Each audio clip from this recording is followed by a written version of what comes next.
கர்த்தருடைய பரிசுத்தமான நாமத்திற்கு மகிமை உண்டாவதாக. ஒரு தனி மனித அழிவாக இருந்தாலும் சரி, ஒரு குடும்பத்தோட அழிவாக இருந்தாலும் சரி, ஒரு கிராமத்தோட அழிவாக இருந்தாலும் சரி, ஒரு பட்டணத்தோட அழிவாக இருந்தாலும் சரி, ஒரு நாட்டினுடைய அழிவாக இருந்தாலும் சரி, ஒட்டுமொத்த உலகத்தினுடைய அழிவாக இருந்தாலும் சரி, அது எதனால் நடக்கிறது, அழிகிறது என்றால் தேவனுக்கு விரோதமான செயல்களும் தேவனுக்கு விரோதமான பாவங்களும் தான் காரணம். ஒரு சில நேரங்களில் ஒரு பட்டணமோ, ஒரு கிராமமோ, ஒரு தனி மனிதனோ, ஒரு குடும்பமோ, ஒரு நாடோ அழியும் பொழுது கடவுளுக்கு கண் இல்லையா, இப்படியெல்லாம் நடக்குதே அப்படின்னு மக்கள் புலம்புவது உண்டு. புலம்பி என்ன பிரயோஜனம்? தேவனுக்கு விரோதமான செயல் அதிகரிக்கும் போது, தேவனுக்கு விரோதமான பாவம் நிறைவடையும் பொழுது அங்கே அழிவுகள் நேருகிறது என்பதை நாம் அறிந்து கொள்ள வேண்டும். அது எப்படிங்க அப்படின்னீங்கன்னா, நீங்கள் ஆதியாகம புஸ்தகம் 38வது அதிகாரத்தை பார்த்தீர்கள் என்றால் அங்கு யூதாவினுடைய குடும்பம் சார்ந்த பதிவுகள் இருக்கும். யூதாவினுடைய மூத்த மகன் பெயர் ஏல். அது கர்த்தருடைய பார்வைக்கு பொல்லாதவனாக இருந்திருக்கிறான். அதனால அவரை அழித்து விட்டார் என்று நம்ம அங்கே பார்க்க முடியும். அதை தொடர்ந்து நீங்கள் பார்த்தீர்கள் என்றால் யூதாவினுடைய 2ஆம் மகனாகிய ஓனான், அவனுமே கர்த்தருக்கு விரோதமான செயல் செய்வான், பொல்லாத செயல் செய்வான். அதனால அவனையுமே அழித்து விடுவார். இதுதான் பார்த்தீர்கள் என்றால் ஒரு தனி மனித அழிவு.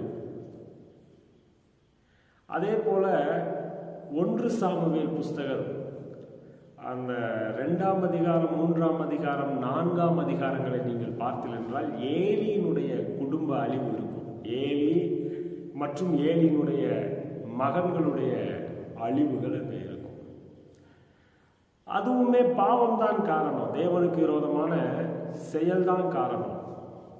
வேற என்ன காரணம்? அங்க நீங்க அதை படிச்சு பார்த்தீர்கள் என்றால் உங்களுக்கு நன்றாக தெரியும். அதே மாதிரி சோதோம் கொமோரா அப்படிங்கிற பட்டணம் அழிக்கப்பட்டதை நம்ம பார்க்க முடிகிறது ஆதியாகமத்துல. ஏன் அழிஞ்சிச்சு? சும்மா இருந்த பட்டணத்தை அவர் அழித்தாரா?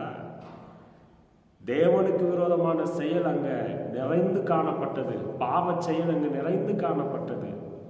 அதனால அந்த பட்டணங்களை அழிக்க தேவன் சித்தமானார், அழிக்க வேண்டியதாயிடுச்சு. அப்படியே நீங்கள் பார்த்தீர்கள் என்று சொன்னால் அனனியா சப்பீரா, அவங்க ஒரு குடும்பம் தான்.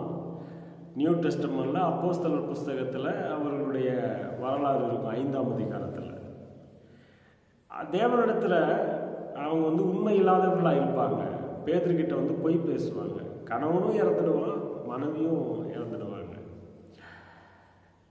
நினிவே பட்டணம் கூட பாவம் நிறைந்த ஒரு பட்டணமாக இருந்ததுனால அந்த நகரத்துக்கு விரோதமாக தீர்க்க தரிசனம் சொல்லும்படி யோனாவை அனுப்பினார்.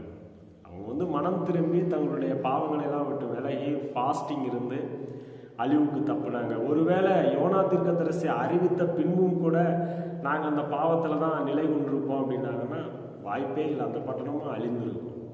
நீங்கள் வேதாகமத்தை எந்த பகுதியில் ஆராய்ந்து பார்த்தாலும் ஒரு பட்டணம் அழிகிறது, ஒரு நகரம் அழிகிறது, ஒரு தனி மனிதன் அழிகிறான், ஒரு குடும்பம் அழிகிறது, ஒரு நாடு அழிகிறது அப்படின்னா நிச்சயமா தேவனுக்கு விரோதமான செயல்கள், தேவனுக்கு விரோதமான பாவங்கள் தான் காரணம்.